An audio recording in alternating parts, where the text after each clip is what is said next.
2023 has been a disastrous year for DC movies at the box office, with each and every one of them being a massive flop. And of course, the final nail in the coffin was Aquaman 2. Despite it disappointing in its opening weekend, below even what the miserable projections were, there still was the outside shot that over the Christmas holidays, with people off school, that maybe it could make a real run and maybe not be as big of a disaster as some of the other movies we've seen this year. Well, that hope did not last very long, because only 4 days was Aquaman 2 actually at the top of the box office. Even though you had the trade say, hey, at least it beat all these other things that opened, it did not stay that way for long. In fact, when you look at the numbers, on Christmas, on Monday, it was taken down by The Color Purple, and Wonka nearly beat this movie. Now, to be fair, Color Purple, that was its debut. Most people do not expect it to have great legs over these holidays, but then look what happened on Tuesday. Wonka beats Aquaman, despite the fact that it's only, the 5th day of release for Aquaman 2. Wonka, which has been out a significantly longer time, beats it, really making a move and really having a very strong hold. And now, on the Wednesday numbers, it gets even more embarrassing, because it's not just getting beat by Wonka, now it's getting beaten by Migration. Something that opened only $12 million on its opening weekend is now outpacing Aquaman 2 during this big holiday week.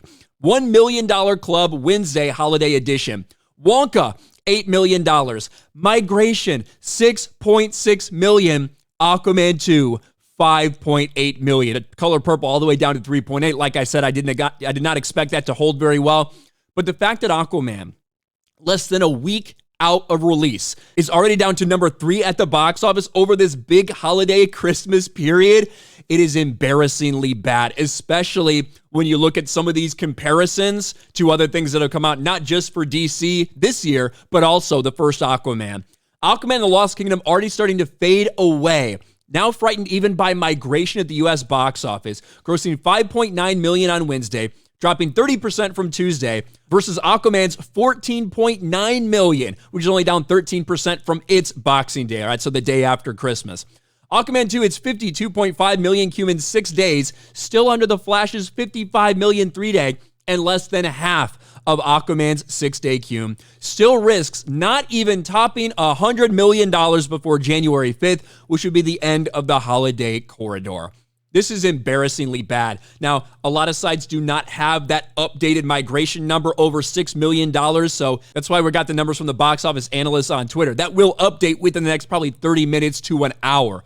But this is embarrassing, considering everyone was looking at Migration as this massive flop. And it is the worst opening weekend they've ever seen for Illumination. Now, Illumination is a little bit different than Disney. They don't do these $200 million animated movies that they put out and then crash and burn. Migration's only got a $70 million budget.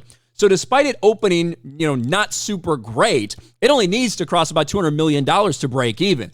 And if it's tracking the way it is, like something like Puss in Boots: The Last Wish, which did really well last year, had great legs, there is a decent chance this thing recoups its money. The fact that it right now is making more than Aquaman on the Wednesday after Christmas, are you fucking kidding me? Everyone was expecting Aquaman to flop. A lot of people expect Migration to flop. People were not expecting Migration this soon to be able to pass over Aquaman 2. As bad as you think it's been, it just continues to get worse. At least, Warner Brothers sitting there bragging, we might have this flop, but at least we have the top 3 movies at the box office. Not anymore. Universal bumping back in there with the big surprise from Migration, because that's just how bad Aquaman 2 is. No one is interested in watching this thing. Let me know what your thoughts are in the comments section below. Smash a like button, subscribe to the channel, ring the bell for notifications, share this video out there, and I'll talk to you later.